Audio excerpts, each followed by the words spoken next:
The first time I saw my late wife's quilts under auction lights, my daughter-in-law was standing beside them with a glass of white wine. Kristen had one hand on the display case. The other rested lightly on my son's arm. She looked comfortable there, as if the room belonged to her. Bonnie's blue wedding ring quilt hung behind them. A small card beneath it carried an estimated price. Strangers leaned close to inspect the stitching my wife had done at our kitchen table. One woman touched the edge with 2 fingers. I stepped toward her. "Please don't handle that." She pulled her hand away. "I'm sorry, I thought it was part of the preview." "It is," Kristen said behind me. "Everything's part of the preview." I turned around. We were inside Long Estate Auctions on Pierpont Avenue in Salt Lake City. The gallery smelled like furniture polish and catered salmon. More than 100 people moved between Bonnie's quilts and stoneware pieces. Some carried bidding catalogs. Others had little red stickers on their name tags. I recognized almost nobody. Jeremy looked at the floor when I faced him. Kristen didn't. "We talked about this," she said. "No, you talked around it." Her smile stayed in place. "Gordon, this isn't the time. When did my wife's work leave my house?" A few conversations nearby went quiet. Kristen lowered her voice. "You're upset. I understand that. Then answer me." She glanced toward the front of the gallery. A woman in a charcoal suit stood beside a lectern, checking papers with an older man I couldn't see clearly. Kristen looked back at me. "We're trying to protect you," she said. That was the sentence she had been using for weeks. It sounded different in that room. Behind her, Bonnie's quilt hung straight and bright. Someone had placed a spotlight over it. The fabric showed every small choice Bonnie had made, including the faded corner she refused to replace because Jeremy had spilled grape juice there years earlier. A bidder stepped around me and photographed the price card. I felt Kristen watching my face. "All we need tonight is one final signature," she said. That was when the woman at the lectern looked up. "Mr. Holmes," she called. "Before we proceed, there's a question about the release." Kristen's fingers tightened around Jeremy's arm. I didn't know yet how that evening would end. I only knew my family had brought Bonnie's life's work into that gallery without my permission. And somehow, they still needed something from me. My name is Gordon Holmes, and I'm 72 years old.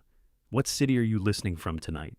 To explain how I ended up in that gallery, I have to go back about 2 months. I live on Monroe Boulevard in Ogden, Utah.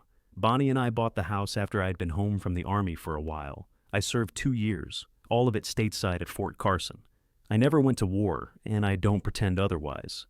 I came home in 1976. Bonnie and I married 2 years later. The house wasn't impressive when we bought it. The back fence leaned toward the alley. The furnace rattled. The kitchen had orange counters and cabinet doors that wouldn't stay shut. Bonnie loved it immediately.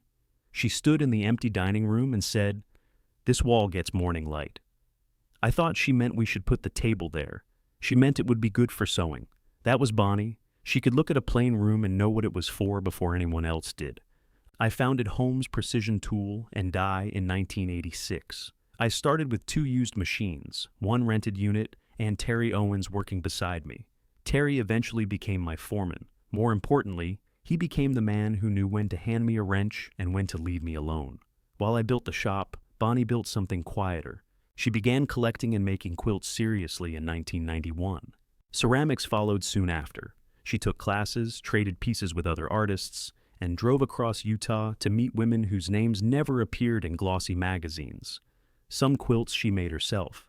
Others she bought directly from their makers. She wanted to know who stitched them and why. The stoneware was the same way.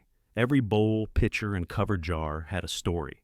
Bonnie wrote those stories in a thick green ledger. She recorded dates, materials, artists, repairs, and where each piece came from.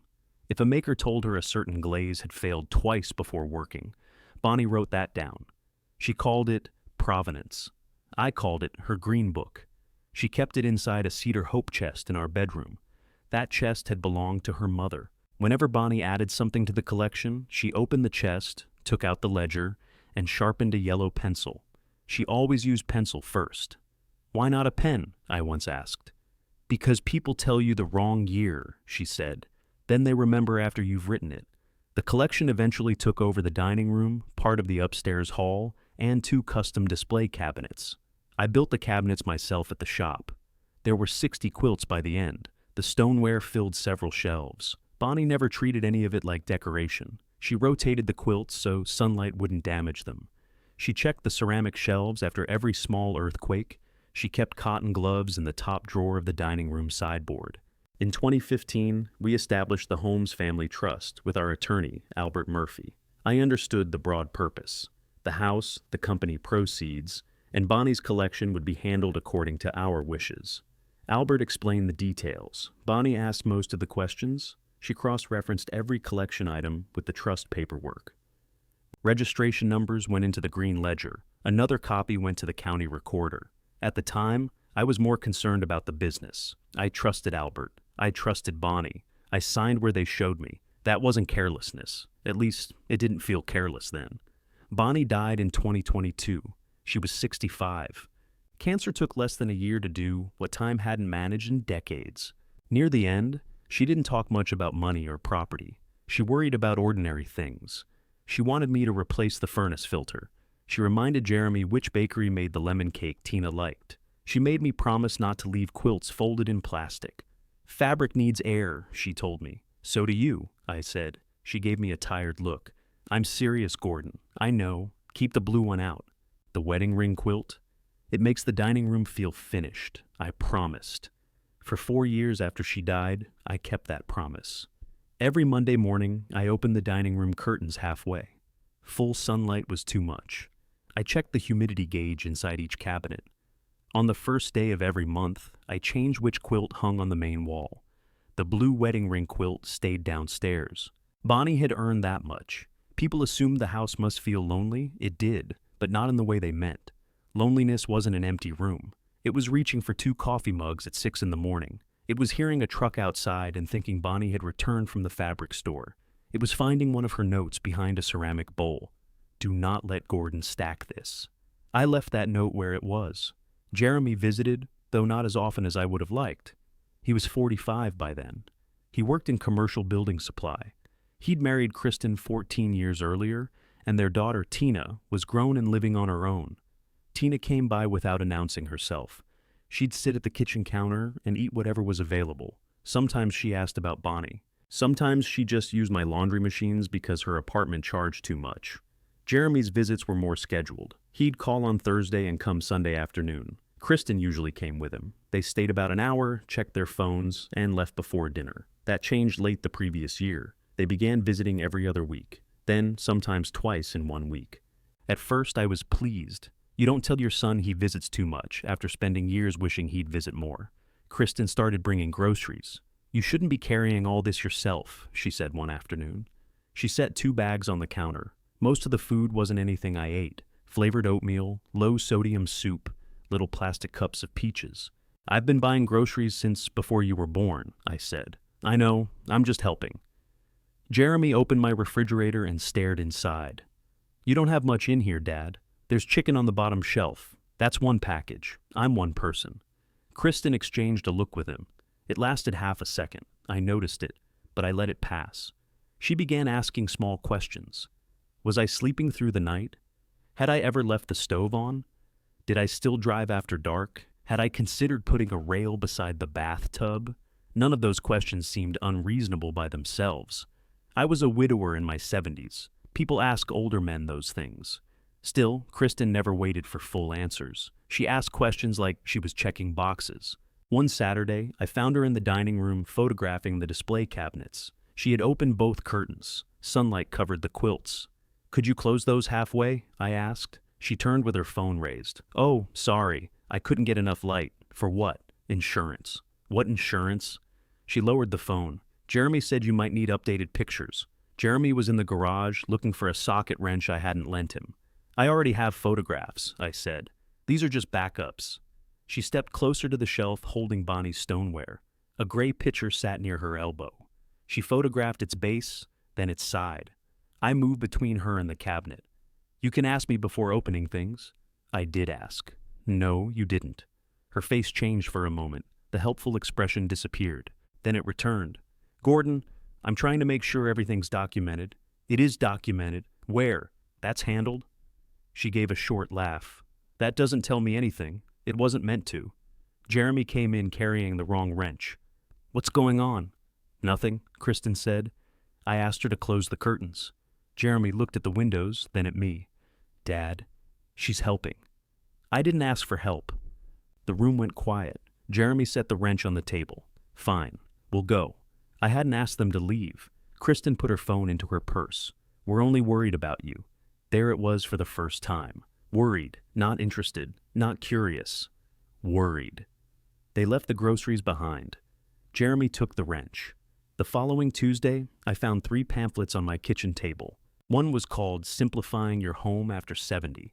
Another advertised a retirement community near Layton. The cover showed 2 silver-haired people laughing beside an indoor pool. The third was for memory care. I stood over that one for a while. The pamphlet had been folded open to a page about early warning signs, missed appointments, unpaid bills, confusion with familiar tasks. Someone had circled difficulty managing finances in blue ink. I didn't use blue pens. I called Jeremy. He answered after 4 rings. Hey, Dad, did you leave papers at my house? What papers? Senior living, memory care. There was a pause. Kristen might have brought some information. Why? I don't know. Just in case. In case of what? Dad, don't make it into a thing. I'm asking what thing it is. He sighed. I could hear a television behind him. Everybody plans ahead. I have a plan. I know. Do you? Another pause. Then Kristen's voice came faintly through the phone. What does he want? Jeremy covered the receiver, but not well enough. He found the brochures. She said something I couldn't hear. Jeremy returned. We'll talk later. I'm available now. We're about to eat. He hung up. I put the memory care pamphlet in a kitchen drawer. I threw the other 2 away. That evening, I made chicken soup. I used Bonnie's old yellow pot. It had a chip near one handle, and the lid never sat right. I ate at the dining room table beneath the blue quilt. The house felt different. Nothing had changed physically. The locks worked. My bank account was fine. My truck was in the driveway. Still, somebody had stood in my kitchen and circled a sentence about my mind. A few days later, Kristen came back alone. She carried a bakery box from Tina's favorite place. I think we got off wrong, she said. You left the pamphlets. I did. Why didn't you say that on the phone? Because Jeremy gets defensive when you 2 argue. We weren't arguing. She put the cake on the counter and took off her coat. I work with people whose parents waited too long, she said. Then there's a fall or a financial mistake. Everybody scrambles. What people? Friends? People I know? I opened the bakery box. Lemon cake. Tina isn't coming, I said. No, I thought you might like it. I don't. Kristen leaned against the counter. Gordon, nobody's trying to take your house. I looked at her. I hadn't mentioned my house. She seemed to realize that. Her eyes moved toward the sink. I mean, that's what people think when family brings up downsizing. Is it? I'm saying we should be able to discuss options. What option do you want? Less responsibility, more support. For me or for you? Her jaw tightened. Then she smiled again. You always think people have an angle. No? Only when they won't answer simple questions. She picked up her coat. Jeremy's worried. Jeremy can tell me himself. He doesn't want to upset you. I'm not upset. Okay? She said it the way people speak to someone they don't believe. At the door, she turned back. Has Tina said anything to you? About what? Nothing. Never mind. She left before I could ask again. I stood at the front window and watched her car disappear toward Harrison Boulevard. The lemon cake stayed on the counter. Tina came by that night, so it didn't go to waste. She noticed the memory care pamphlet when she opened the drawer looking for a spoon. What's this? Your mother left it. Tina read the cover. Her expression went still. Did she say why? She thinks I need options. Tina closed the drawer. Grandpa, has she asked you to sign anything? No. Has Uncle Dean been here? I knew Kristen had a younger brother. I'd met Dean at holidays and a few family dinners. He always had a business idea he wanted to explain. No. Why would he be? Tina looked toward the dining room. Mom talks to him a lot. About me? I don't know. That answer came too fast. I waited. Tina picked at the edge of the cake box. She's been stressed, she said. About what? Money, maybe. Everybody's stressed about money. Yeah. She didn't look at me. I could have pressed harder. I didn't want to turn Tina into an informer against her parents. So I changed the subject and asked about her apartment. Before she left, she hugged me longer than usual. Call me if anything feels weird, she said. Everything feels weird when you're 72. I'm serious. So am I. She smiled, but only briefly. The next morning, I went through my bills. I kept them in a wooden tray beside the telephone. Power, gas, water, insurance, property tax. I paid most by check because I like seeing the paper leave my hand. The water bill wasn't there. I checked the tray twice, then I checked the recycling bin. No water bill. I assumed the city was late. A week passed, then another. My bank statement didn't arrive either. Neither did the quarterly notice from the company that handled part of my retirement account. I called Jeremy. "Have you seen any mail for me?" He sounded distracted. "Why would I? I'm missing some things." "Like what?" "Bills, a statement." "You probably put them somewhere." "I don't misplace bills." "I didn't say you did. You just did." Kristen spoke in the background. "Ask him if he checked the counter." Jeremy repeated it. "I checked the counter." "What about the dining room?" "I'm sitting in the dining room." "Dad, I don't know what you want me to say. I want you to say whether my mail went to your house." "No." His answer was immediate. Too immediate.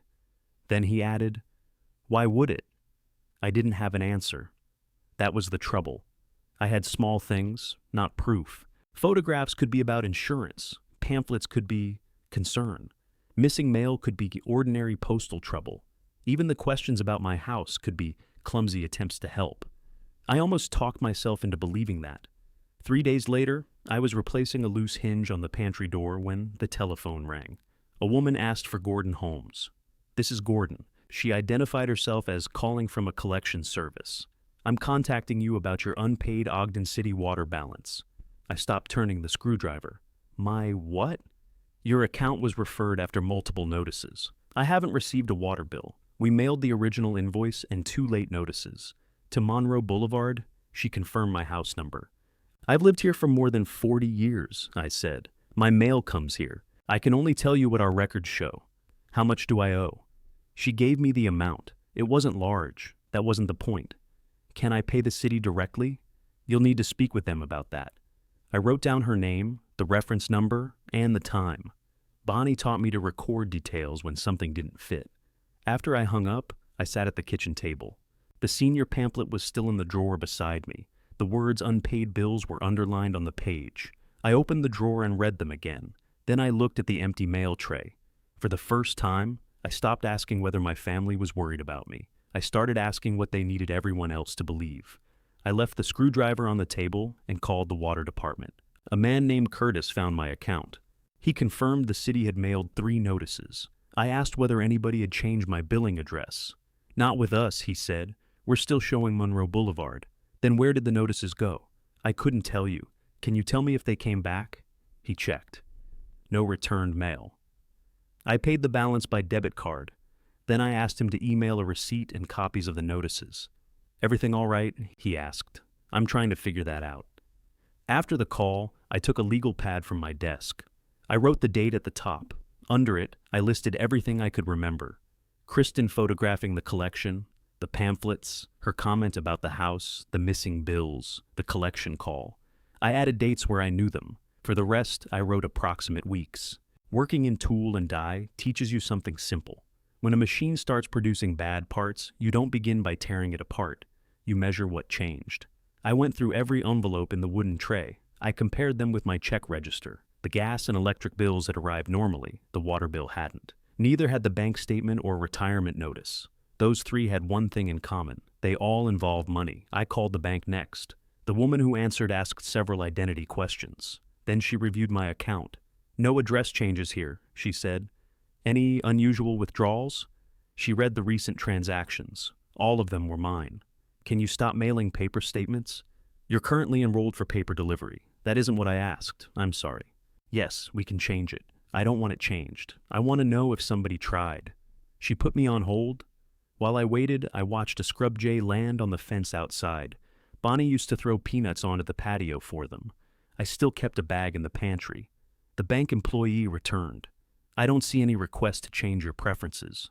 Can you place a note on the account?" "What kind of note?" "No changes by telephone, none by email. I'll come into the branch myself." She said they could add extra verification. I agreed. Then I drove downtown. My bank branch was on Washington Boulevard. I'd known the manager, Denise, for years. Her father once supplied steel to my shop. She met me in a glass office near the lobby. "You could have called," she said. I did. Then I decided I wanted to see somebody. She closed the door. I explained that some mail was missing. I didn't mention Kristen or Jeremy at first. Denise checked my checking, savings, and retirement transfer account. Nothing had moved. Nobody had been added. No beneficiary information had changed. "That's good," she said. "It's good so far." She looked at me carefully. "Do you think someone has access?" "I don't know." "Family?" I glanced through the glass wall. A man at the counter was filling out a deposit slip. "Put every protection you can on the accounts," I said. She required in-person identification for large transfers. She added a verbal password for ordinary calls. "What password do you want?" I thought about it. Yellow pencil. She typed it in. "Is that something your family would know?" "No." Bonnie might have guessed it. "Nobody else would." Before I left, Denise printed recent activity from every account. She also gave me the direct number for the bank's fraud department. I put everything into a plain folder. My next stop was the Ogden post office. The parking lot was crowded. I waited behind a woman shipping 3 boxes and a man buying stamps. When I reached the counter, the clerk asked how she could help. "My mail has gone missing. Have you contacted your carrier?" "Not yet. I'm missing bills and financial statements." She gave me a small card with a customer service number. "I need someone to check whether there's a forward on my address." "Did you submit one?" "No." She turned toward her computer. "Can I see your identification?" I handed her my driver's license. She entered my name and address. Her expression changed slightly. Then she asked me to wait. A few minutes later, a supervisor came out from behind a gray door. His name tag said, "Randall." "Mr. Holmes?" "That's me." He led me to the end of the counter, away from the line. "You're saying you didn't request mail forwarding?" "I didn't." He asked for my license again. He also asked how long I'd lived at the address.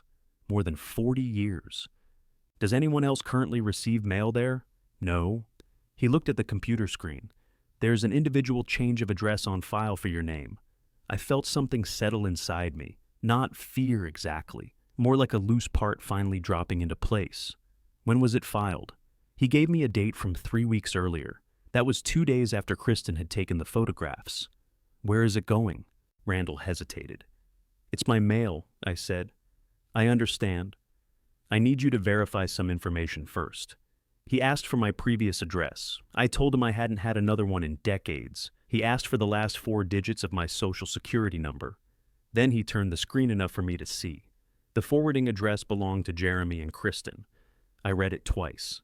There was no mistake. I'd driven there for Christmas dinner. I'd helped Jeremy replace a broken garage door spring there. "Was this done online?" I asked. "It appears to have been submitted electronically." "Who submitted it?" "We can't determine that from this screen."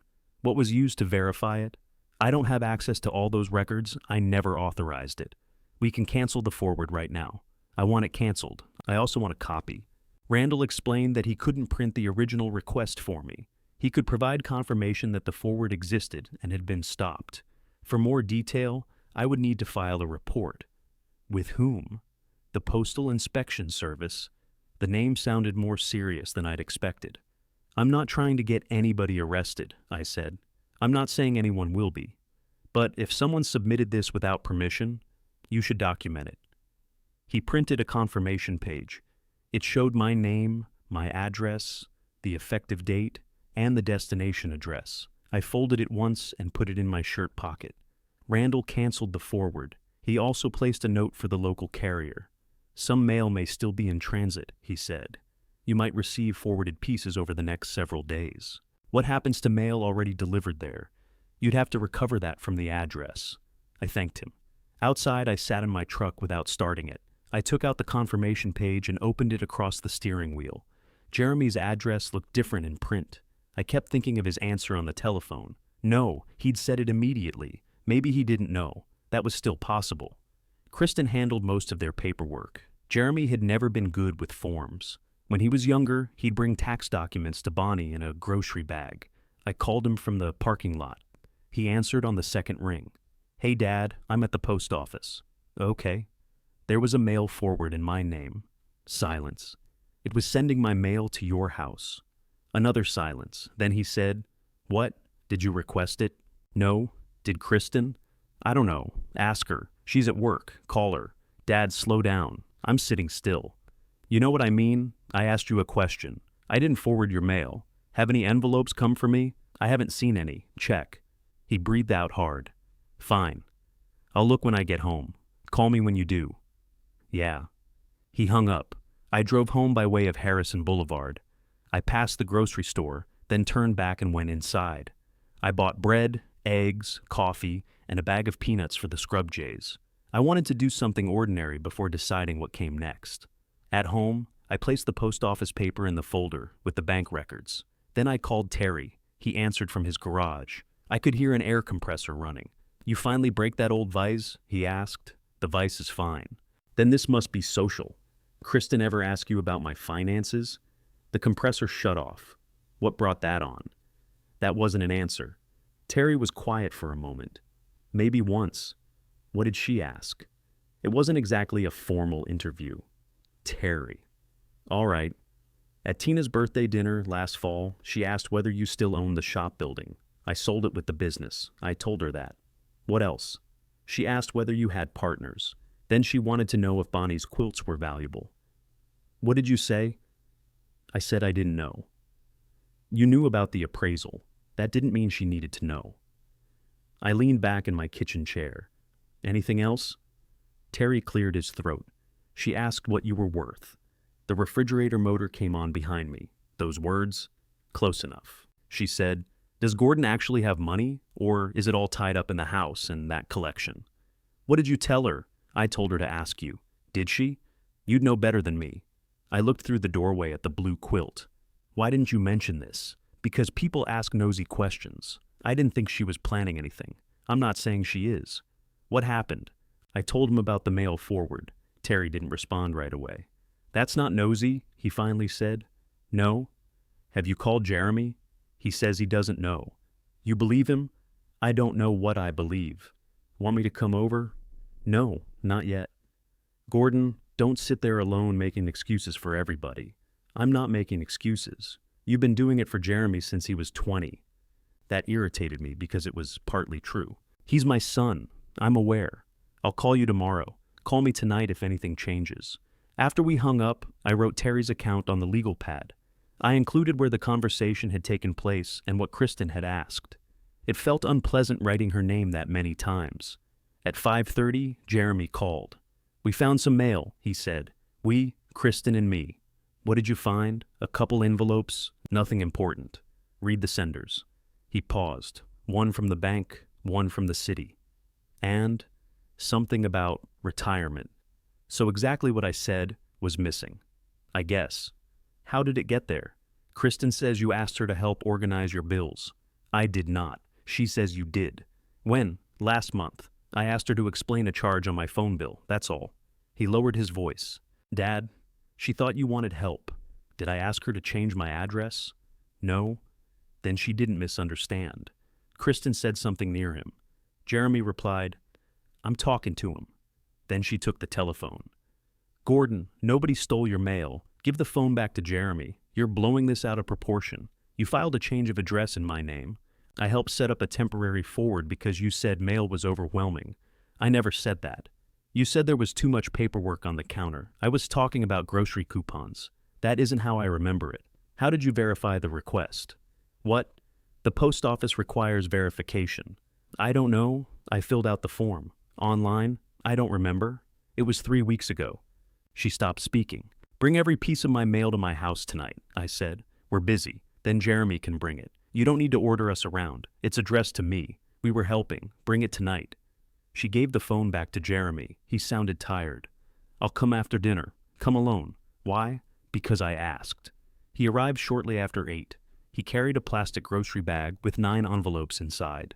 2 had been opened. One was my bank statement. The other was the retirement notice. I held them up. Who opened these? I don't know. They were in your house. Kristen handles the mail. That statement shows my account balance. Jeremy rubbed the back of his neck. She probably opened it by accident. Both of them? Dad, what do you want me to say? The truth would save time. I am telling you the truth. No. You're telling me you didn't personally do anything. That's because I didn't. Did you know my mail was coming there? He looked toward the dining room. Some of it. You told me you hadn't seen any. I didn't know it was a formal forward. What did you think was happening? He sat at the kitchen table without being invited. Kristen said she was helping you get organized. Did that sound like me? She said you were embarrassed about missing a bill. I hadn't missed one yet. He looked at the open envelopes. I watched him understand that small piece. He didn't follow it all the way through. Instead, he said, "This is getting confused. It's clear to me. You always think being independent means nobody can help.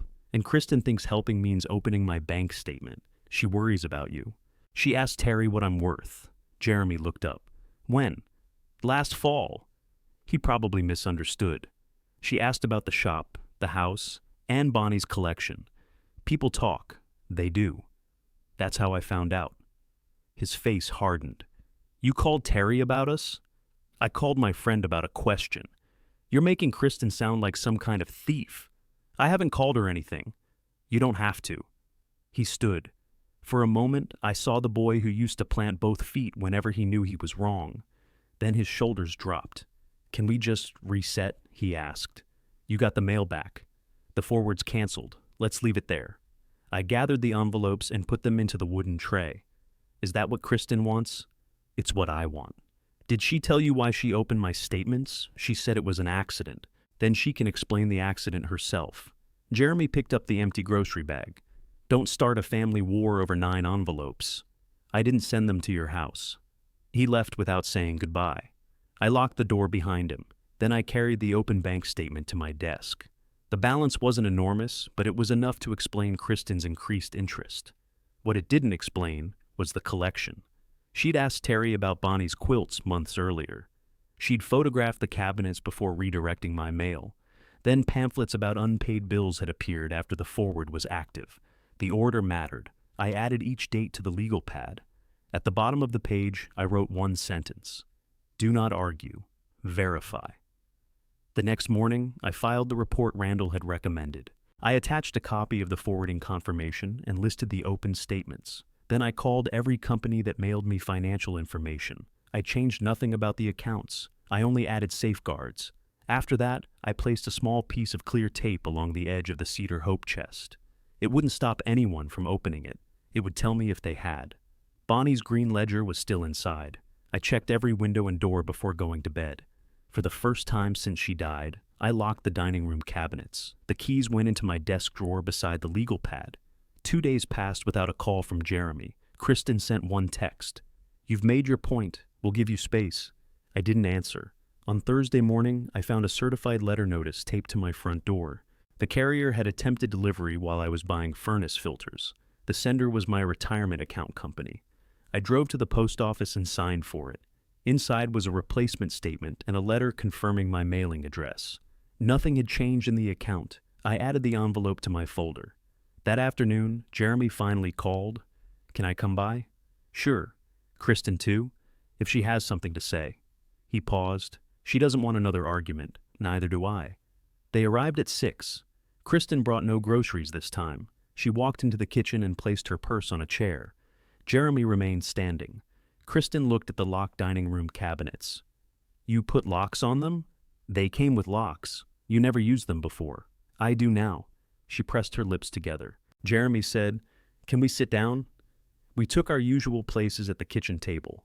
Mine faced the window. Kristen sat across from me. Jeremy chose the end between us. Kristen folded her hands. "I should have explained the mail situation better," she said.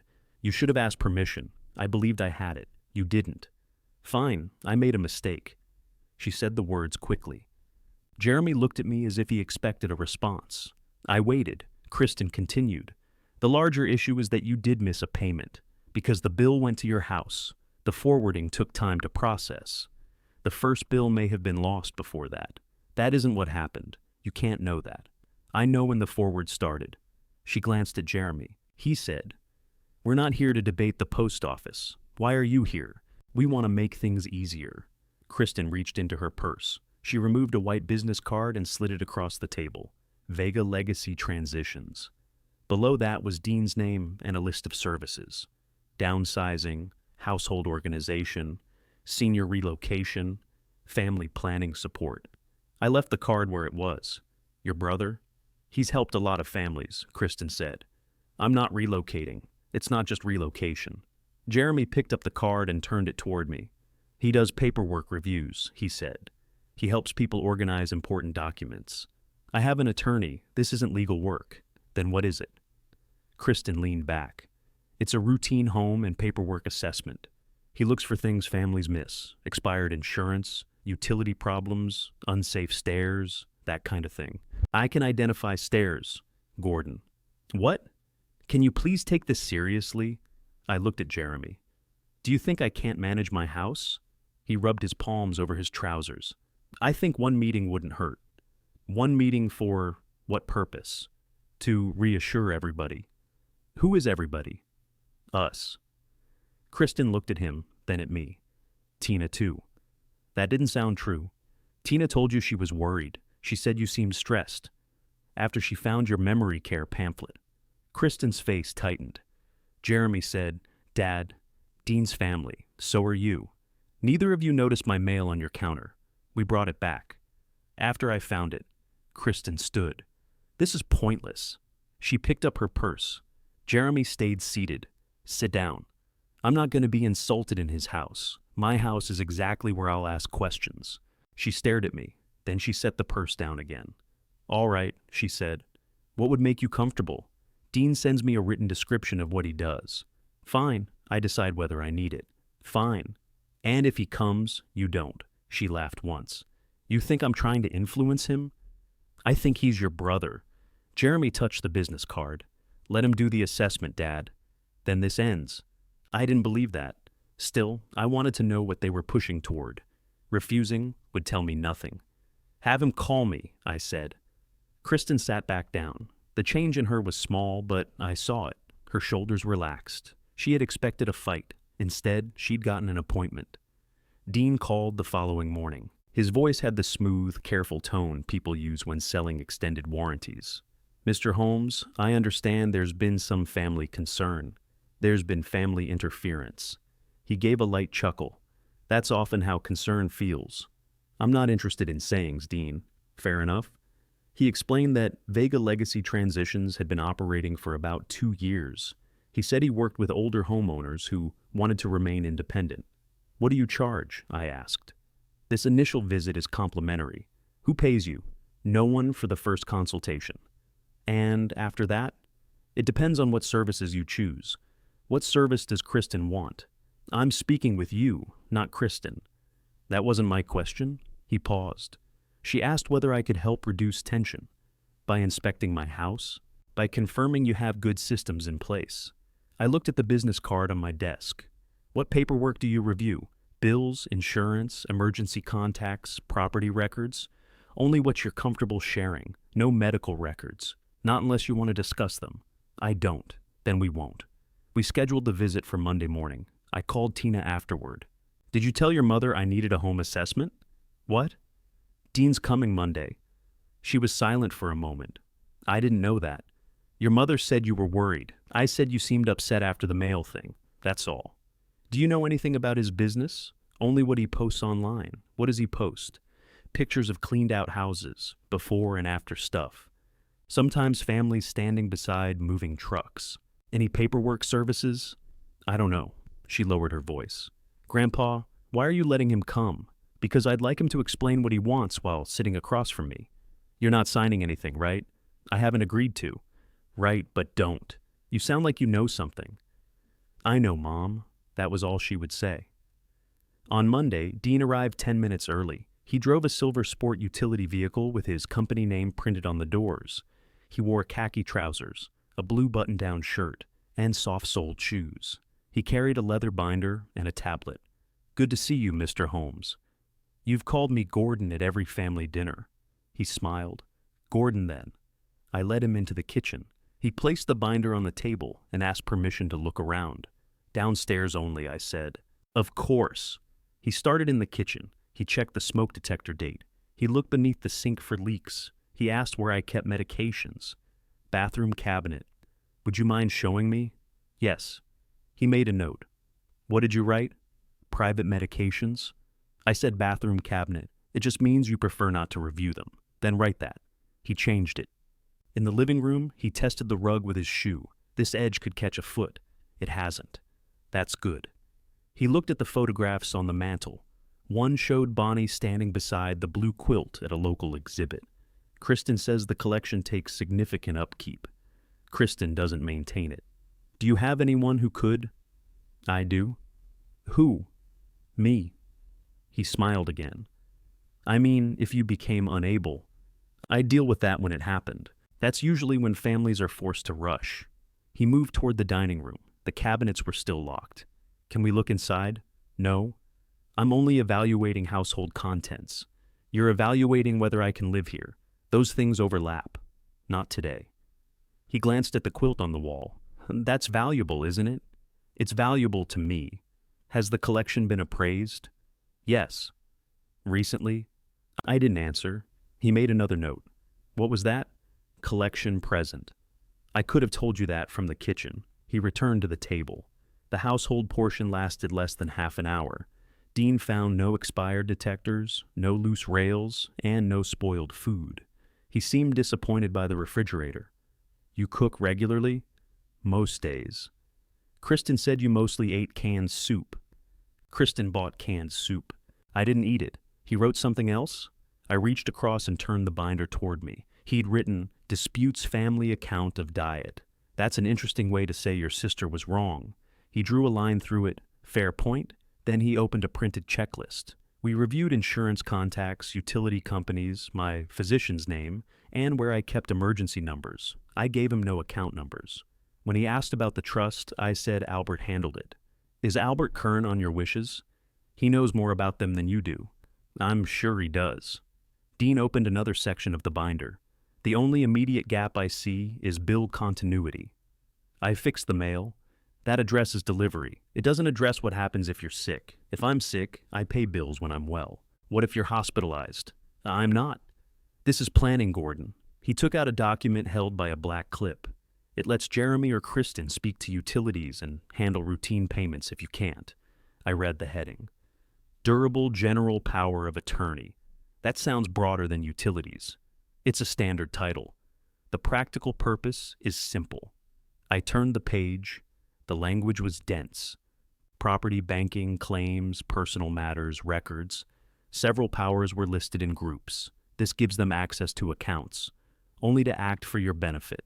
Both of them? Either one can handle something without chasing the other for a signature. I don't need anybody handling property. Then they don't handle property, but the paper says they can. It has to include general authority, so companies will recognize it. Banks reject homemade limited forms all the time. He slid a one-page summary beside it. That page described bill payment, correspondence, insurance communication, and emergency financial continuity. This is what we're talking about, he said. How long does it last? Until you revoke it. How? In writing, through you. You can use an attorney. I looked at the longer document again. I'm not giving anyone my house. You're not transferring ownership or the collection. Nothing transfers. He was technically answering each question. I noticed that later. At the time, I saw an ordinary family problem. My son wanted proof that somebody could pay the gas bill if I landed in the hospital. I also knew refusing every precaution would become part of their argument. Can Albert review this? Absolutely. Then leave it. Dean's smile faded slightly. The bill authorization needs to be in place before the next payment cycle. Given the recent collection referral, waiting may create another gap. The next bills come to me, unless something happens. What do you expect to happen before next month? Nothing. That's why people plan. He checked his watch.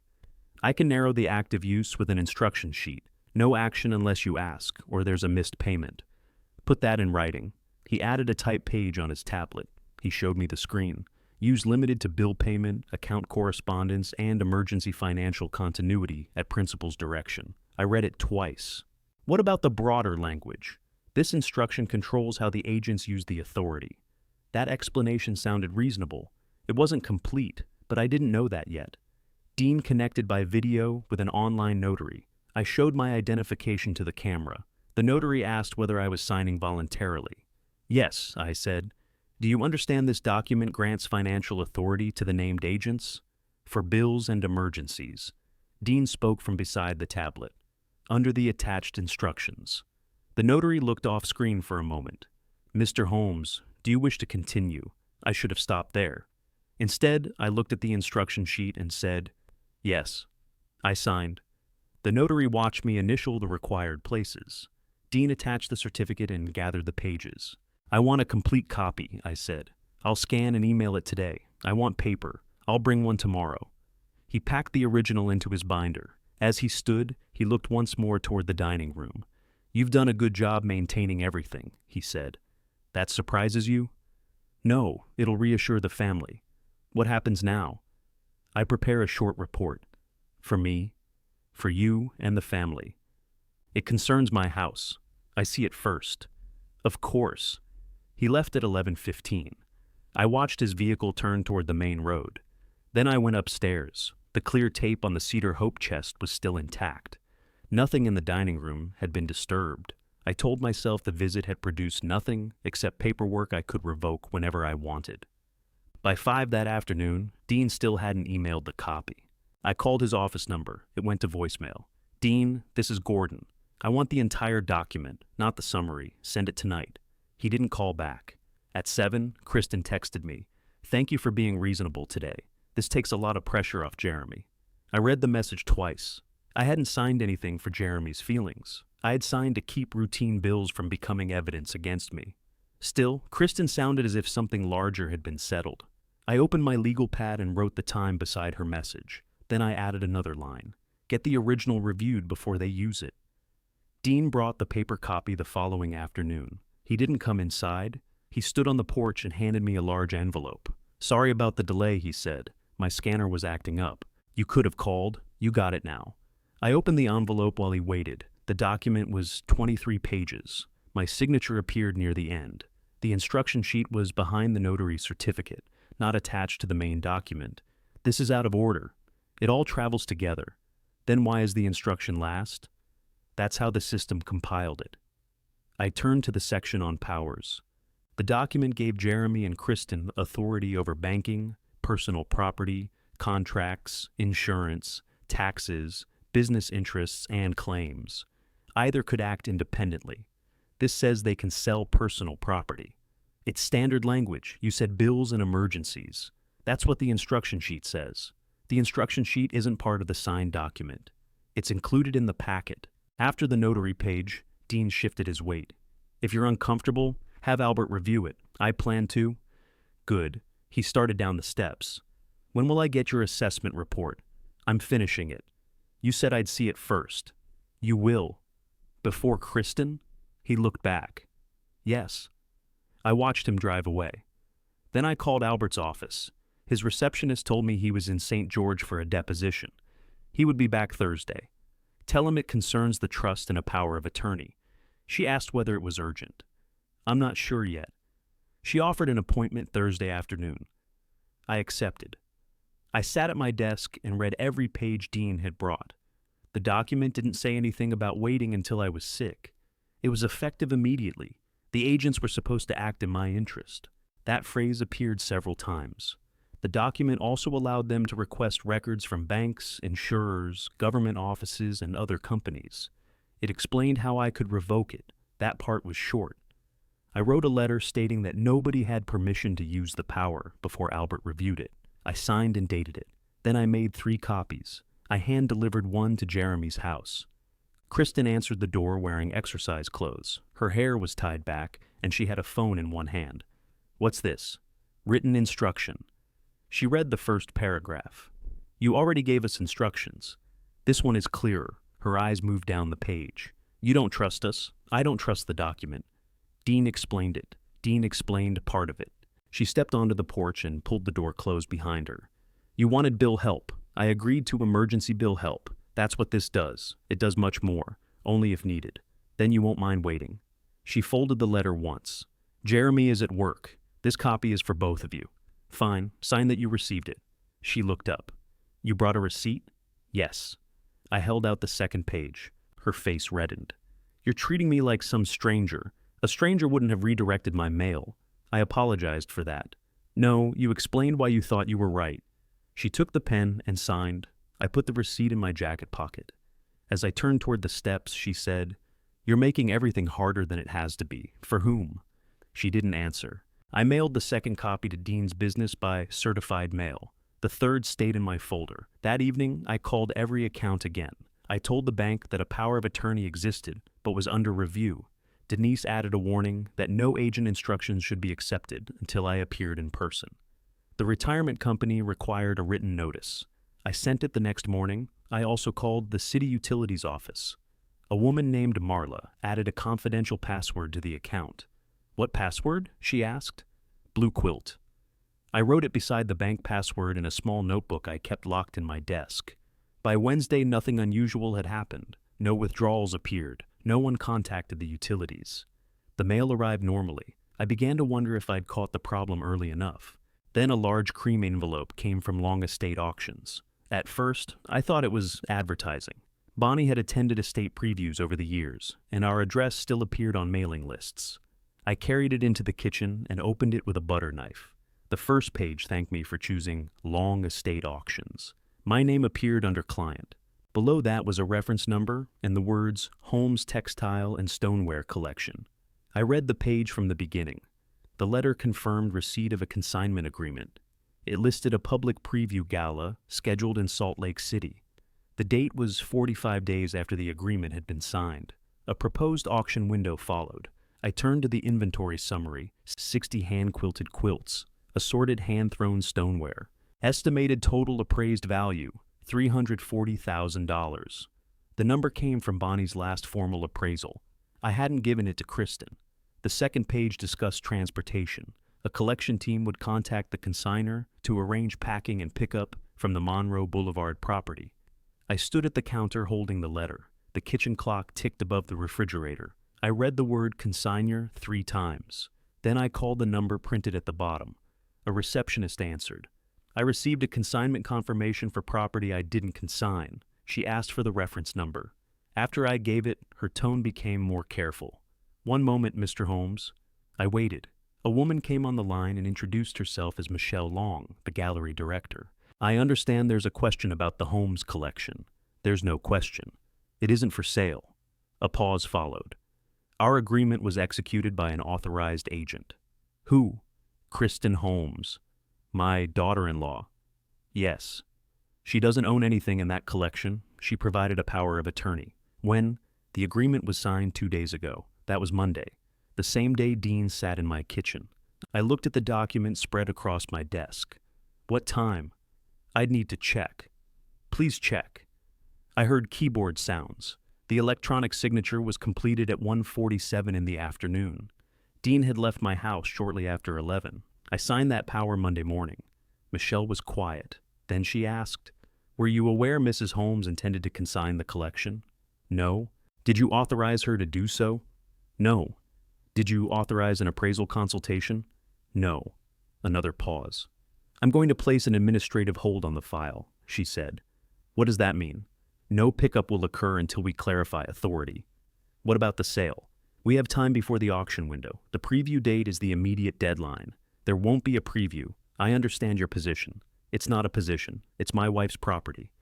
"I'm not arguing with you, Mr. Holmes." "Then cancel the agreement. I need our counsel to review the power of attorney and ownership documents." "What ownership documents did Kristen provide?"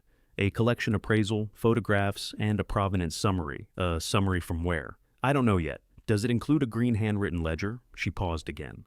"There are references to a provenance ledger." "She doesn't have that ledger. Do you?" "Yes." "Keep it secure."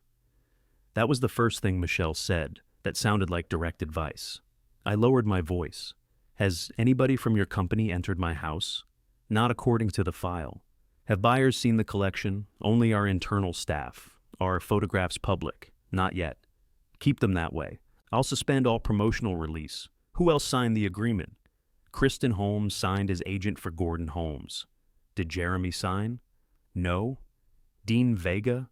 "His company appears as the referring transition consultant." There it was. Dean hadn't visited to inspect rugs. He had created the authority Kristen needed. What does his company receive? I can't discuss the consultant's terms without reviewing the file. Is there a fee? Possibly a referral or coordination fee. How much? I don't have that in front of me. I wrote each answer on the legal pad. Michelle asked me to send a written statement that I disputed the consignment. She gave me her direct email address. I also need a copy of your identification, she said. You already have documents with my name. I'm trying to establish that I'm speaking with you. That's fair. I'm going to review the collection records myself. What are you looking for? Title, prior registrations, liens, trusts, anything affecting sale authority. The word trust caught my attention. There is a family trust. Do you know whether the collection is included? I believe it is. Can you provide a copy? My attorney has the original. Then please have him contact me. I looked at the calendar. I'm meeting him tomorrow. Until then, the file remains on hold. I thanked her and ended the call. For several minutes, I didn't move. The problem had changed. Until that morning, I thought Kristen was trying to prove I needed help. Maybe she wanted access to my accounts. Maybe she wanted influence over the house. She had gone further. She had placed Bonnie's entire collection into an auction process less than 3 hours after I signed Dean's document. I called Jeremy. He answered from his truck. Did you know Kristen consigned Bonnie's collection? What are you talking about? To Long Estate Auctions. That's just a valuation. It's a signed consignment agreement. No, she was getting an appraisal. The appraisal already exists.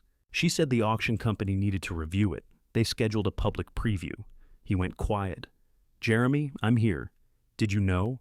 I knew she talked to somebody. Did you know she signed my name through that power of attorney? She didn't sign your name. She signed as my agent. That's not the same thing. It means she claimed authority to act for me. I need to talk to her. Ask why she did it Monday afternoon. Dad, let me call you back. Ask why Dean's company is listed as the referral. I said, I'll call you back. He disconnected. I didn't wait. I called Dean. He answered this time. Gordon, I'm between appointments. You referred Bonnie's collection to Long Estate Auctions. A brief silence followed. Kristen asked for market information. She signed a consignment. That's between you and your agents. You drafted the power. I provided standard planning documents. You told me it was for bills. I told you to read it. You also gave me an instruction sheet. The instruction sheet guides the agents. She ignored it within 3 hours. I can't control how families use legal documents. You can control whether you collect a referral fee. His voice cooled. I haven't collected anything. Will you? If the collection sells, my company may receive compensation for transition coordination. What transition? The eventual removal and disposition of household contents. I'm not leaving my house. Nobody said you were. Then why are you arranging to empty it? He took a breath. This conversation isn't productive. It is for me. You're upset. That doesn't make me confused. I didn't say it did. You wrote it in your assessment? I haven't completed the assessment. Don't. What? You don't have permission to prepare or share anything about me. The visit already occurred. The report does not. You can discuss that with your attorney. I will. Dean ended the call. 5 minutes later, Jeremy called back. Kristen was speaking beside him before he even said hello. This has gotten completely twisted, she said. Put Jeremy on. He's right here. Then let him speak. Jeremy said, Dad, Kristen says the consignment reserves a place. It doesn't force a sale. I didn't reserve anything. Kristen raised her voice. You signed authority so we could handle matters. Bills. The document isn't limited to bills. I gave you a written limitation. Afterward, before the consignment. She didn't answer that. Jeremy said, Nobody's taking anything tomorrow. That's not the standard. What standard? Bonnie's collection stays in the house. Kristen spoke again. You can't maintain 60 quilts forever. I'm maintaining them now. What happens when you can't? That isn't your decision. We're the ones who'll have to deal with it. After I'm dead, maybe, Jeremy said. Dad? No. She just told me what this is. Kristen's breathing came through the speaker. Then she said, The collection is worth too much to sit in a dining room. It isn't yours. It will eventually belong to the family. You don't know that. Jeremy tried to interrupt. Kristen kept going. We're trying to make a responsible decision while the market is good. There is no we. You signed the form. For emergency bills. You should have read it more carefully. The words came out before she could soften them. Nobody spoke. I wrote them down exactly. Then I said, Do not enter my house. Do not contact the auction company on my behalf. Do not use that document again. Kristen gave a short laugh. You can't just change your mind whenever somebody does something you don't like. That's exactly what revocation means. You haven't revoked anything. Not yet. Jeremy said my name. I ended the call. I went upstairs and checked the tape on the cedar chest. It remained unbroken. I unlocked the chest and removed Bonnie's green ledger. Beneath it were older appraisal papers and the certificate from the county recorder. The trust registration number appeared beside every piece. I didn't remember precisely what that meant. In 2015, Bonnie had handled that part with Albert. I placed the ledger inside a canvas document bag. The appraisal and county certificate went with it. Then, I drove to my bank. Denise took me into the vault area. I opened my safe deposit box and removed my copy of the Holmes Family Trust. The document was thicker than I remembered. Bonnie's signature appeared beside mine on the first page. I carried it home without reading it in the parking lot. That night, I put the trust, ledger, appraisal, and auction letter on the dining room table. The blue wedding ring quilt hung above me.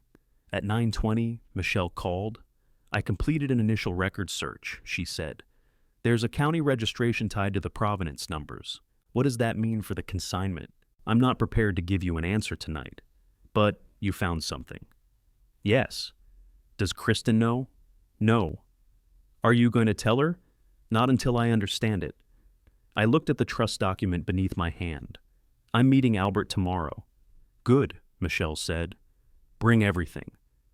I was putting the documents back into the canvas bag when headlights crossed my front window. Tina knocked hard enough to rattle the glass. I let her in. She wore sweatpants and an old university sweatshirt. Her hair was damp from the rain. What happened? She asked. What did you hear? Dad called me. He said you accused Mom of stealing Grandma's collection. She consigned it to an auction house. Tina stared at me. She what? I showed her the letter. She read the inventory page first. Then she sat at the kitchen table and read the entire packet. She said it was an appraisal, Tina said. That's what she told Jeremy. He believed her? I think he chose to. Tina looked at the power of attorney. Is this what Dean had you sign? Yes. I told you not to sign anything. You did. I'm sorry. That sounded awful. It sounded accurate. She pushed the document away. Mom told Dad you agreed to sell some pieces. I didn't. She said you wanted to help them. With what? Tina pulled her sleeves down over her hands. I waited. She looked toward the front window. The duplex. What duplex? They bought a rental property in 2023. Where? South of here. I don't remember the exact street. Why didn't Jeremy tell me? He thought you'd say it was a bad deal. I might have. It was. She said it quietly. They bought both units with tenants already living there. Mom said the rent would cover everything. Then one unit needed plumbing work. The other tenants left. They couldn't keep it full. Who financed it? A private lender. I think Dean introduced them. That explained why Dean had been involved before the collection. How much do they owe? Tina looked at me. $165,000. The number sat between us. When is it due? In less than 2 months. Exact date. She pulled out her phone. I took a picture. She found it and handed me the screen. The photograph showed a letter on Kristen's kitchen counter. The lender's name appeared at the top. The amount due was $165,000. The notice described it as the balloon balance under the original loan agreement.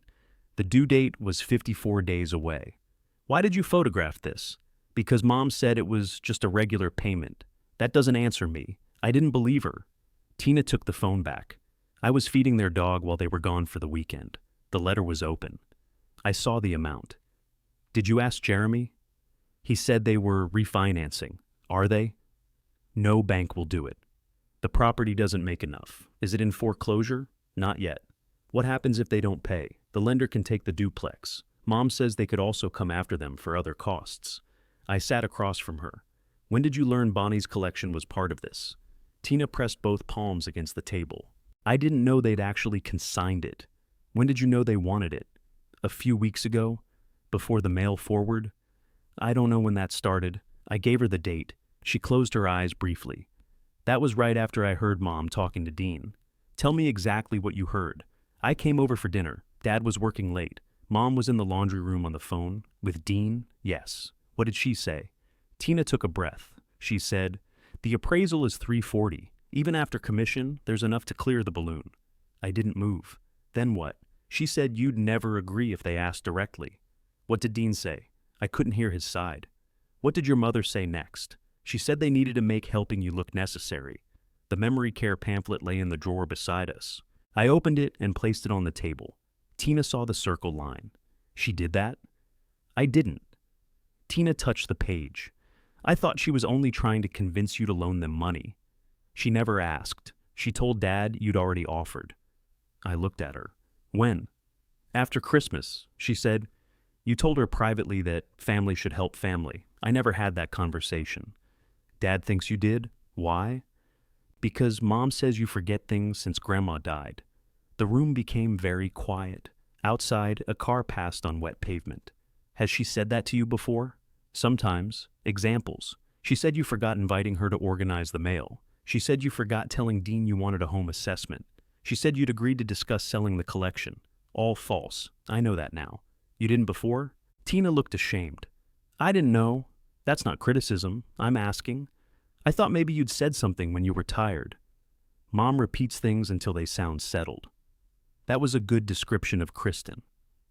How much does Jeremy know about the plan? He knows they need the money. He thinks you agreed to help. Does he know about the forwarding request? I don't think he did until you called.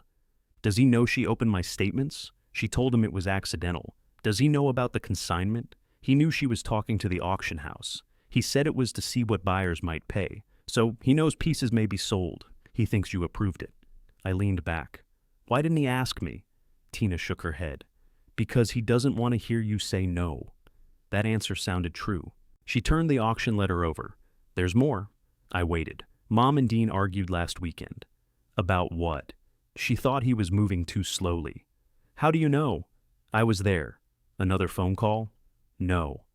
Dean came to the house. What did they say?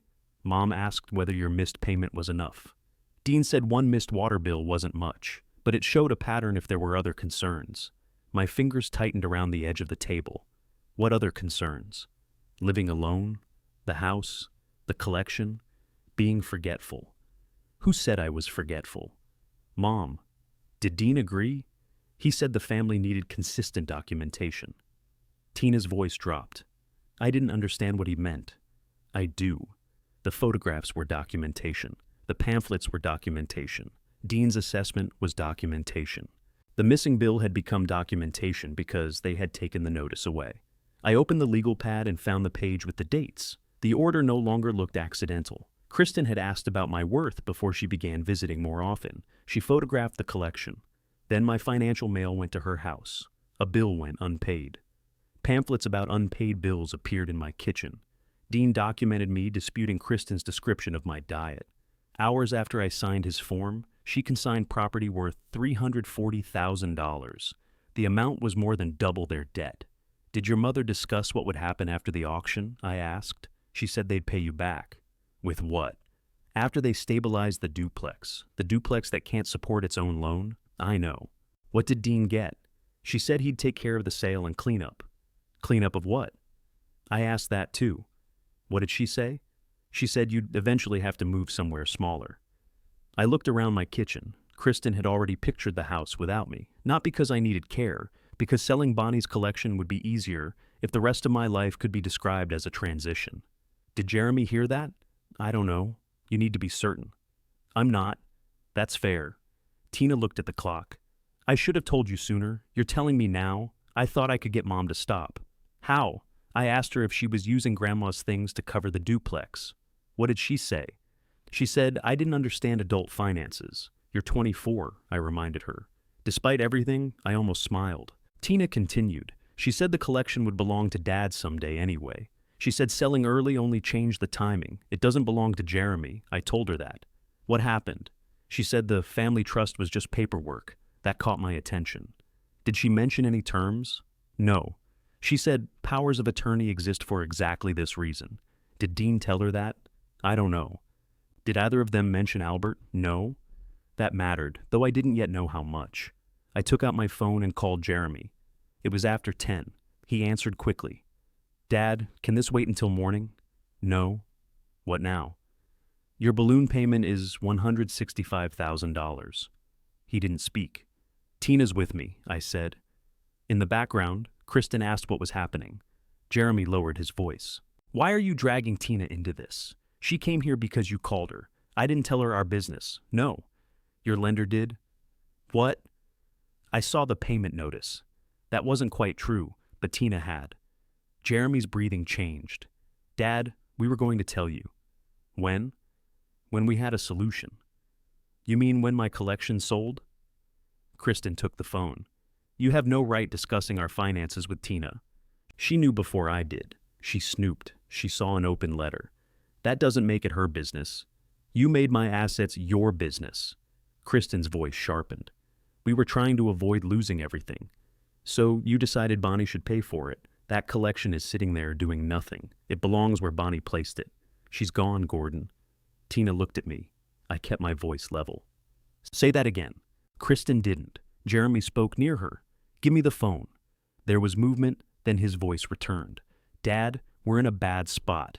You bought a bad property. We didn't know the plumbing was failing. You had it inspected. Dean knew somebody. That answered enough. Why didn't you come to me?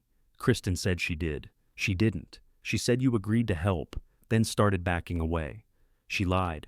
Don't call my wife a liar. She redirected my mail and told you I forgot asking. She said it was temporary. She opened my bank statement, by accident. She consigned Bonnie's collection. You signed the authority. For bills. You know that now. Jeremy went quiet. I could hear Kristen telling him to end the call.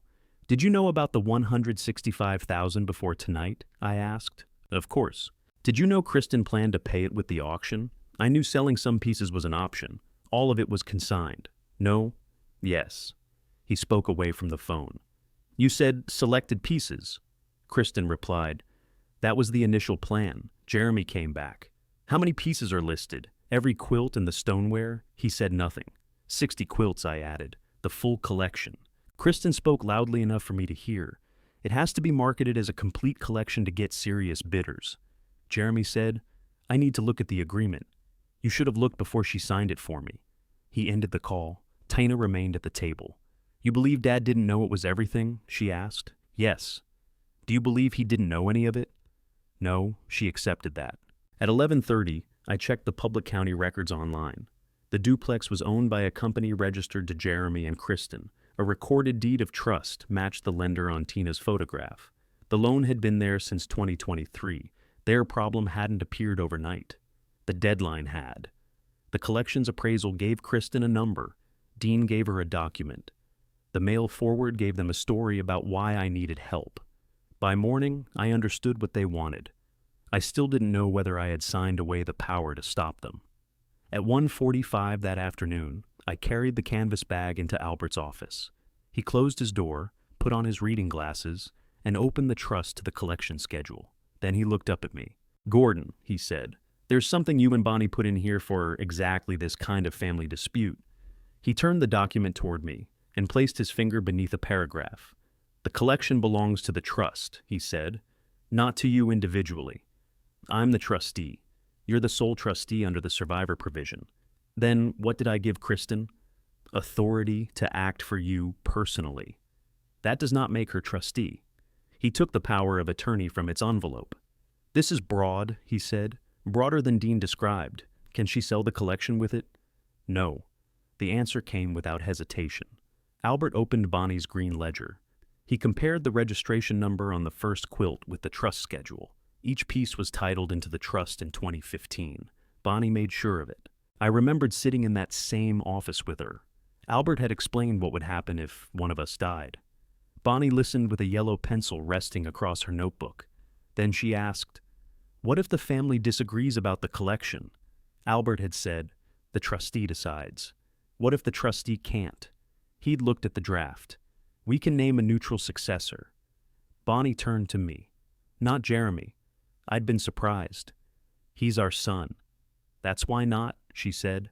I don't want him choosing between a wife and a dead mother. Kristen had already been part of the family then. Bonnie wasn't accusing her of anything. She understood pressure. At the time, I'd thought Bonnie was being overly careful. Now, Albert moved to another section. This is the release requirement, he said. Any sale, loan, exhibition transfer, or permanent removal requires the signature of the trustee of record. Me. Yes. Can my agent sign for me? Not under this language. We made trustee authority personal and non-delegable. Explain that without lawyer words. Only you can sign the release. I looked at the auction letter. So Kristen can sign a consignment agreement, but the auction house can't take the collection. Her agreement is unauthorized. Even if they treated it as provisional, they cannot obtain clear authority without your trustee's signature. What if they claim I'm incompetent? Albert studied my face. Has anyone said that? Not directly. I showed him the memory care pamphlet. Then I gave him the post office confirmation, the collection notice, Dean's report notes I had seen, and the open bank statement. He read everything. They've created a sequence, he said. I know.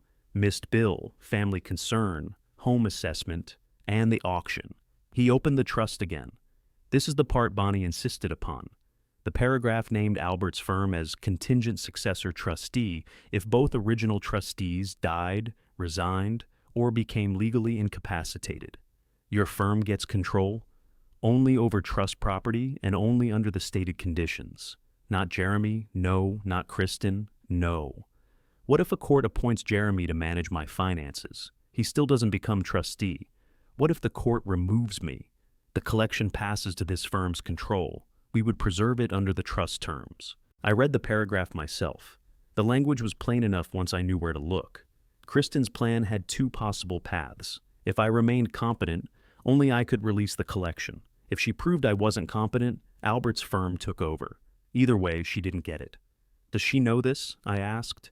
If she'd read the recorded trust notice carefully, she might know a separate successor exists. She would not know who or how the clause operates without the full document. Dean? Same answer. Michelle found the county registration. That registration proves the collection is trust property. It doesn't disclose every trust term. I took out my phone. Call her. Albert used his office line and put Michelle on speaker. She answered immediately. I'm here with Gordon, Albert said. He's the current trustee of the Holmes Family Trust, Michelle said. I've confirmed the county registration. Have you received a trustee release? No, you won't. She paused. Then the consignment cannot proceed. That is correct. I need certified documentation for our file. I'll send the trust certificate, collection schedule, and an affidavit of current trusteeship. The full instrument remains confidential. Understood. I leaned toward the telephone. What happens to the public preview? Michelle answered carefully. It remains scheduled while counsel reviews the dispute. Why? Because canceling a public event triggers contracts, vendor costs, and bidder notices. The collection itself remains on hold. You know Kristen lacked authority.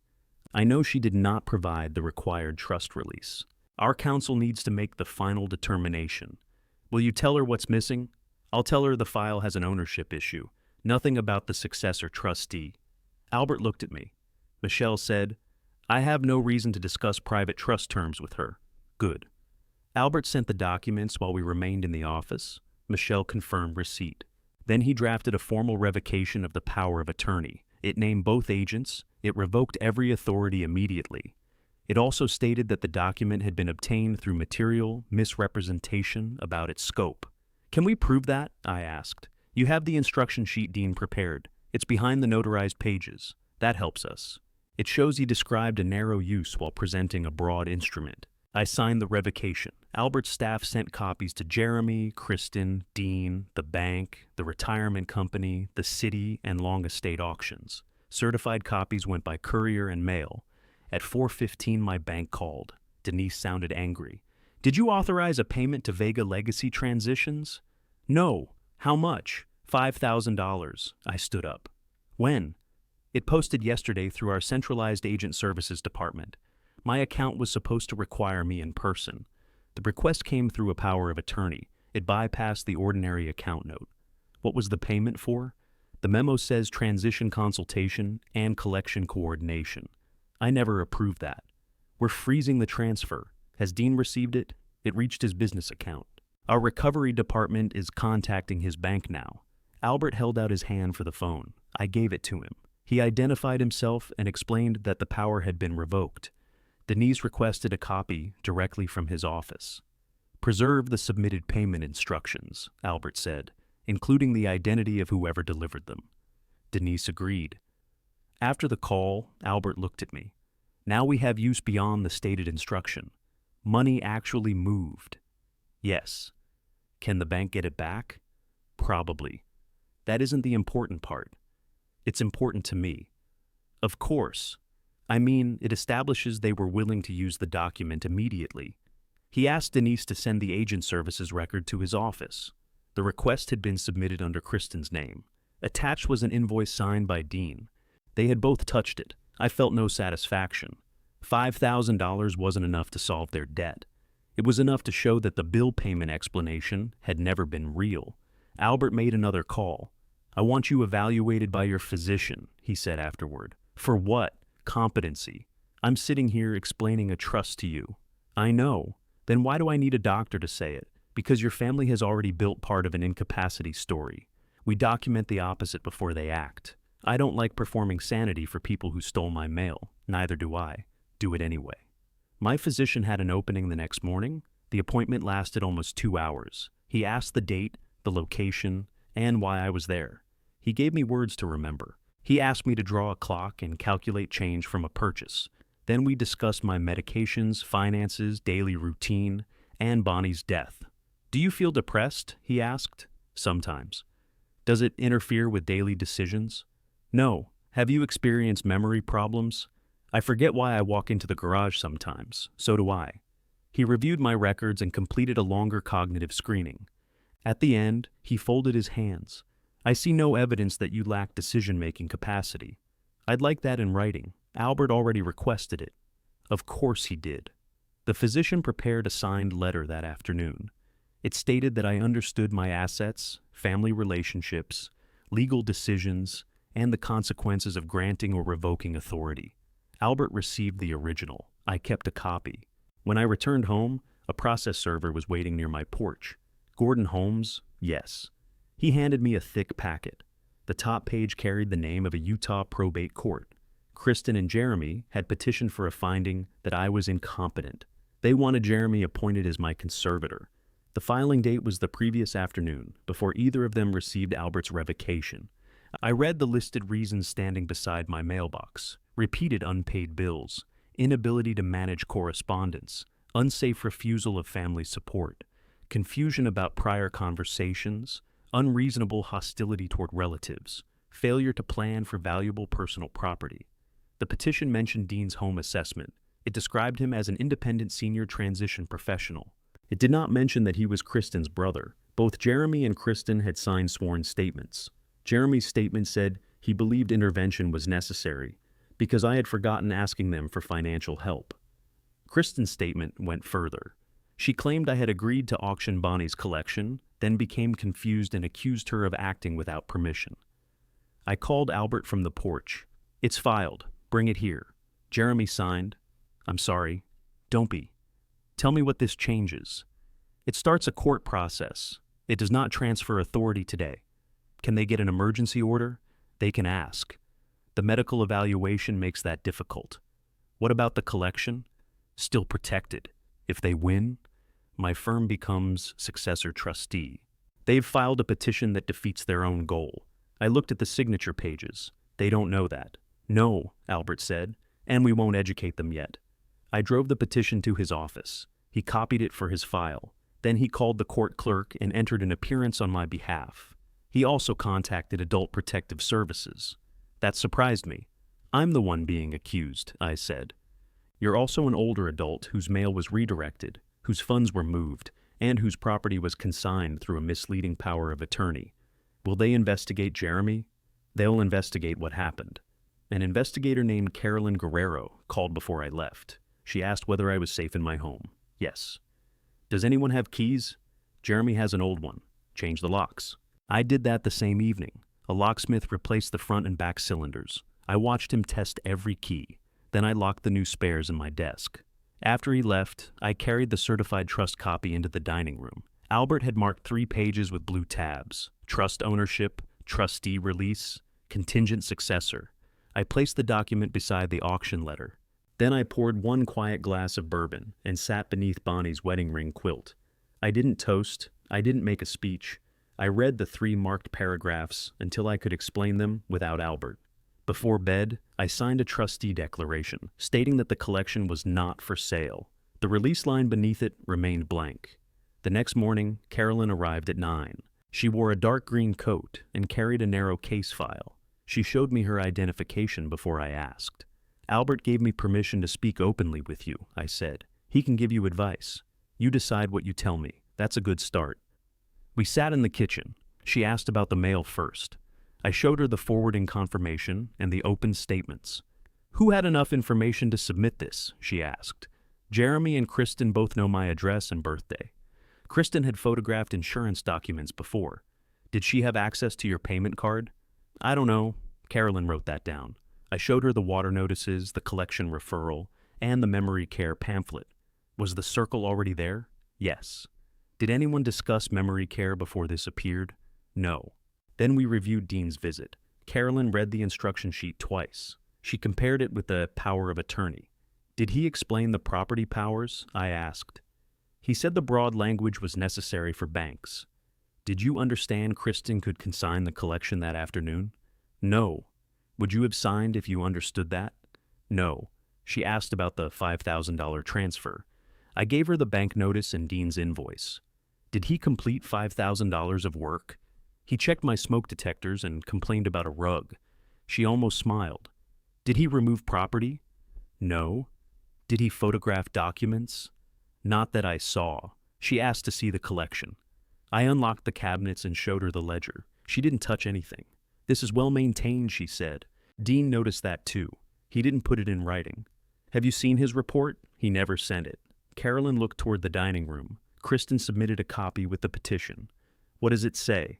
"That you resisted safety recommendations, minimized financial difficulties, and displayed agitation when discussing future housing." He asked about a rug. "It also says you were unable to identify a reliable bill management plan." I identified myself. I'm not endorsing it. "Does the report identify him as Kristen's brother?" "No." "I wrote that on my legal pad." Carolyn watched me. "You keep careful records. I started when my mail disappeared. Keep doing it." Before she left, she asked whether I planned to attend the auction preview. "I haven't decided."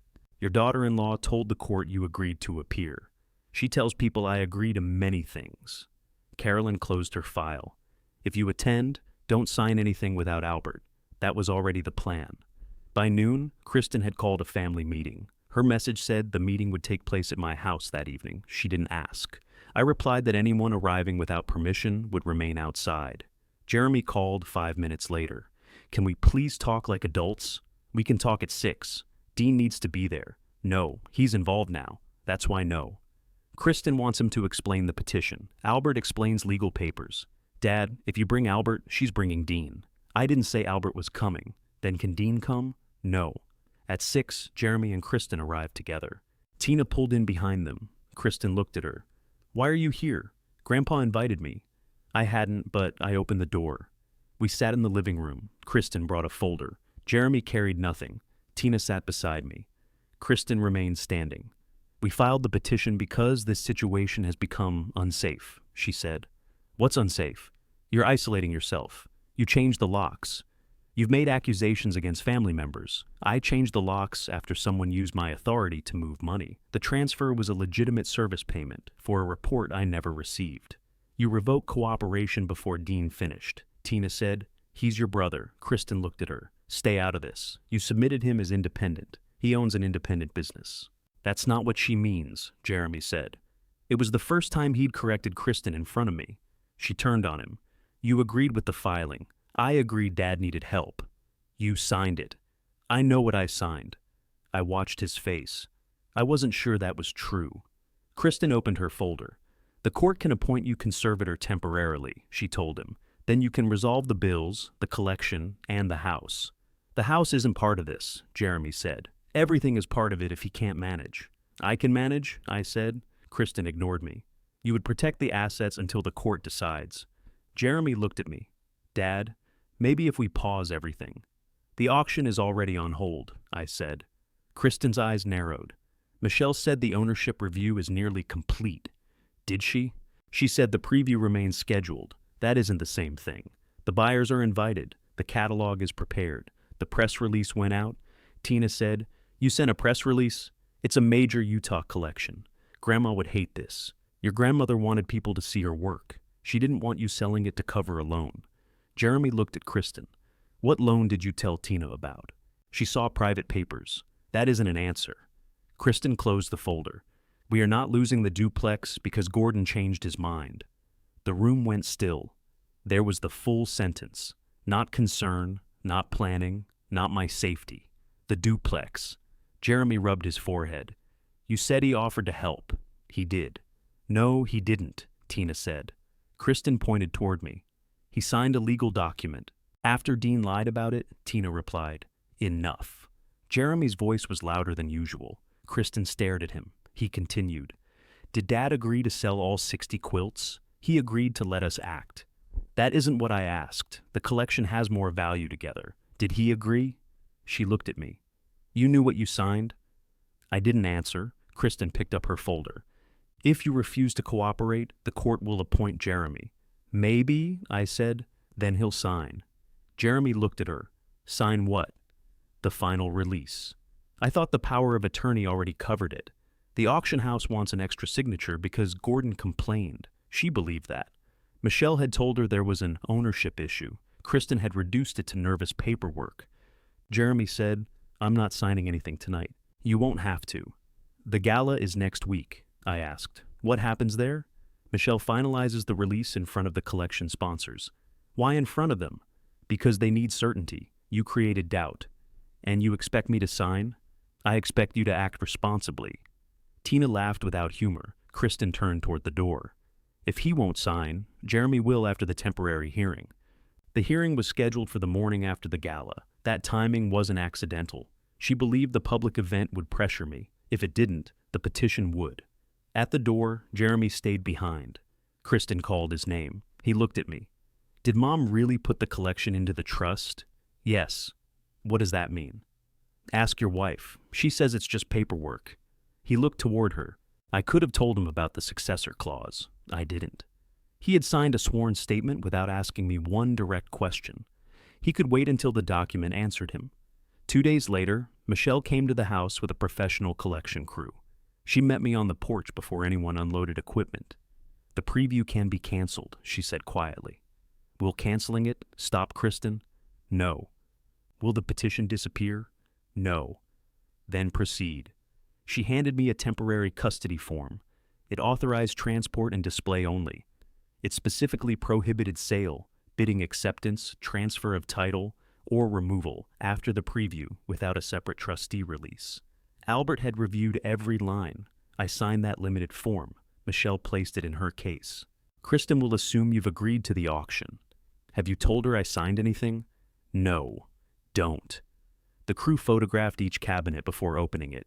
They wore cotton gloves and used acid-free tissue between folded quilts.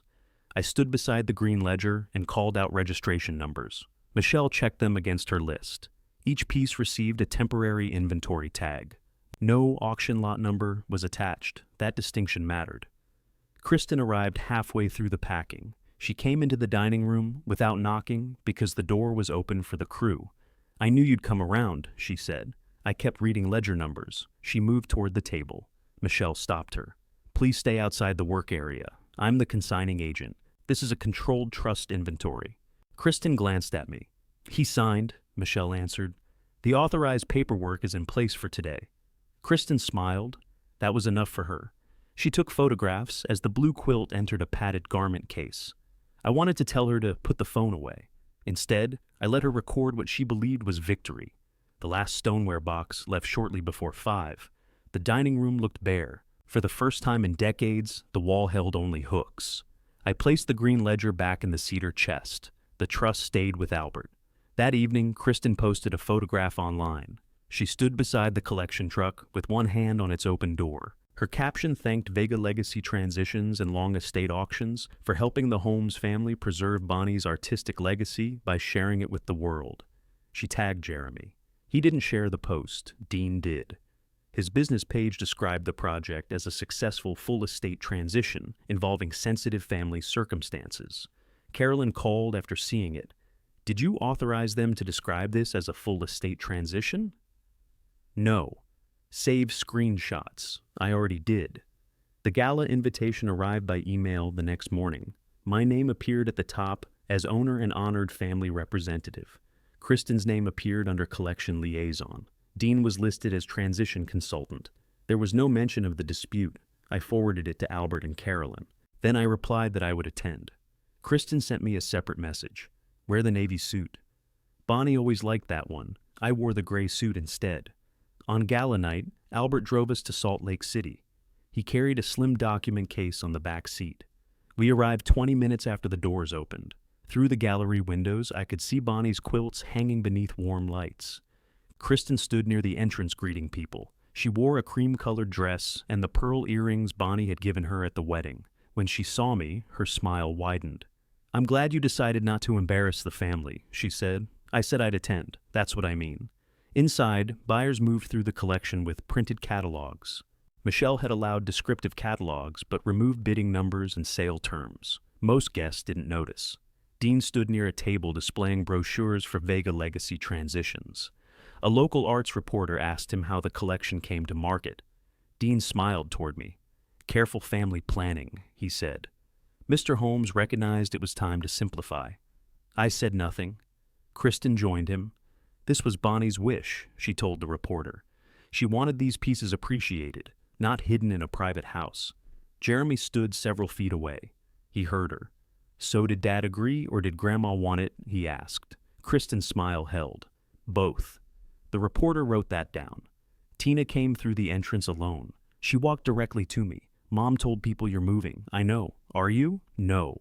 Across the room, Kristen lifted her glass and tapped it with a spoon. Conversation stopped. She thanked the buyers, the gallery, and Dean's company. Then she described the auction as a family decision made with love and careful planning. Jeremy watched her from beside the blue quilt. Kristen raised the unsigned release folder.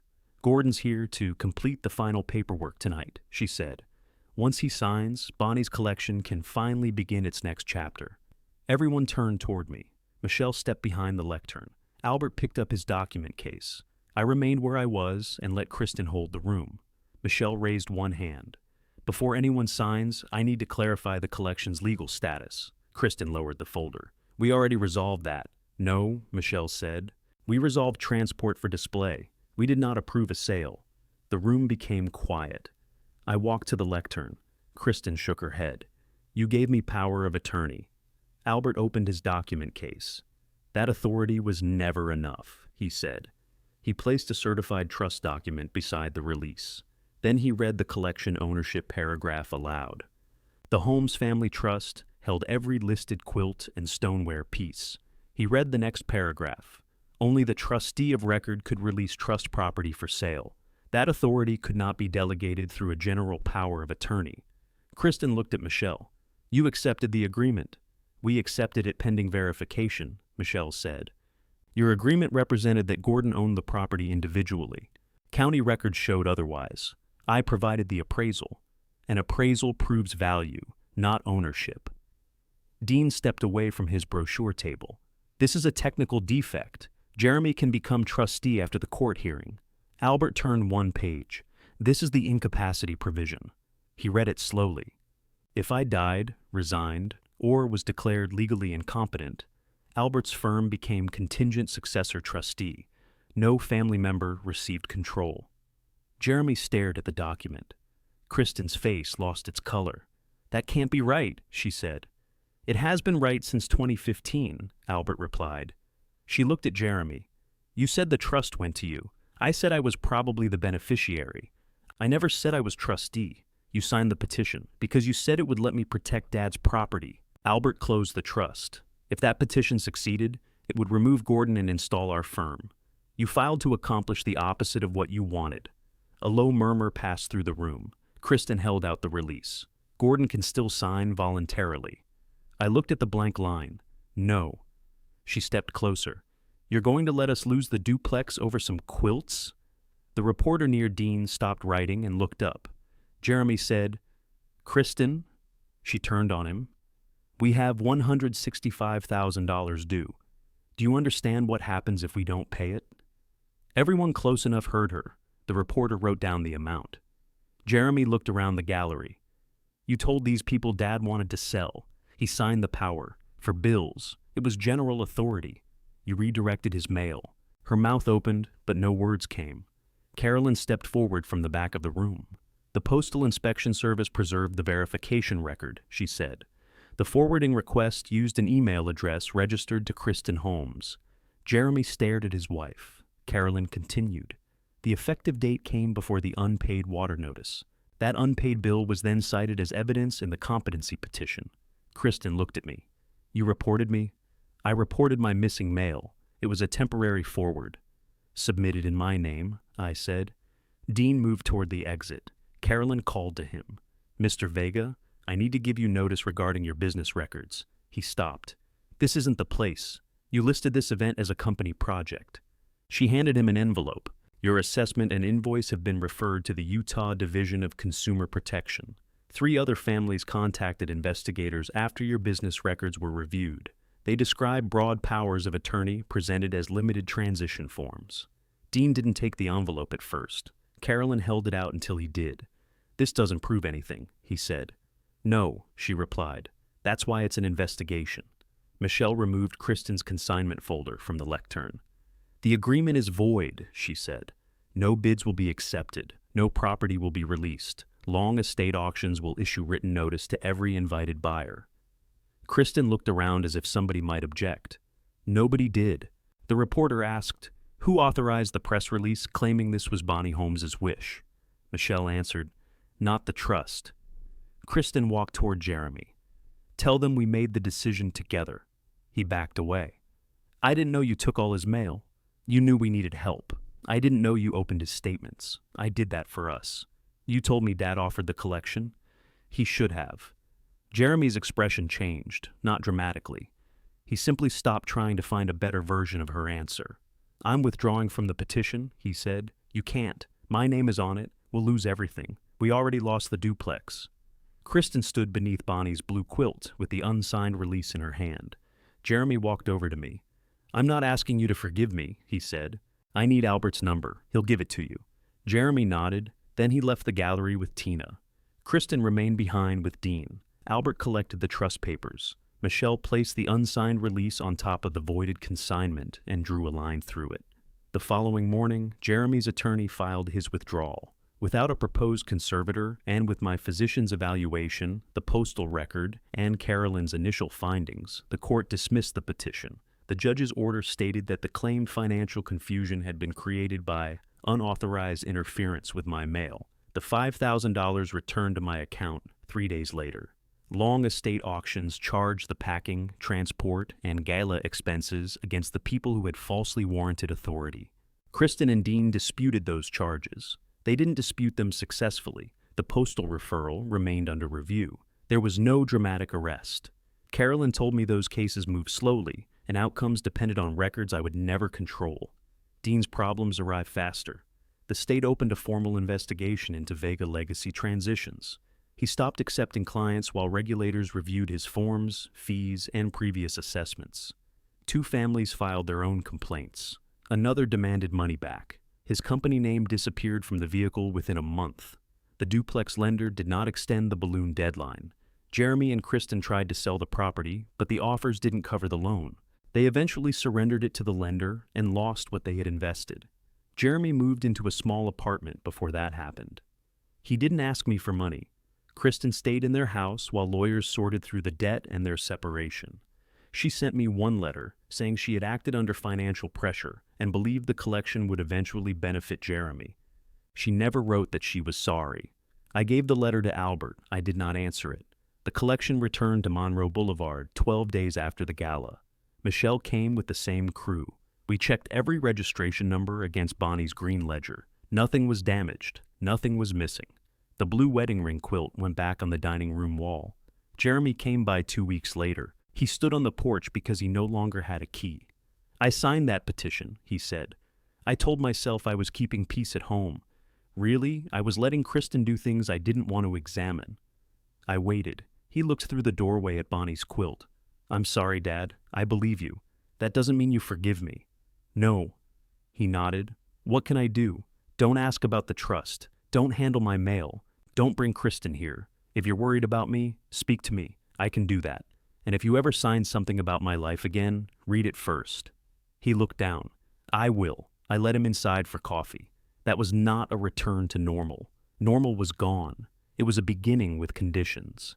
Tina never lost her place in my life. She still came by without warning. She still used my laundry machines. Now she checked the mailbox on her way inside and placed everything unopened in the wooden tray. Months later, I sat beneath the blue quilt and updated Bonnie's ledger. Beside the temporary gallery transfer, I wrote the date every piece returned home. I used pencil first. Once I was sure the date was right, I traced it in ink. What happened taught me that help without permission isn't help. Concern doesn't require secrecy, and family doesn't earn control by repeating the word love. If you stayed with me through all of this, tell me where you're listening from and what you would have done in my place. If you want more stories like mine, subscribe, leave a like, and come back for the next one.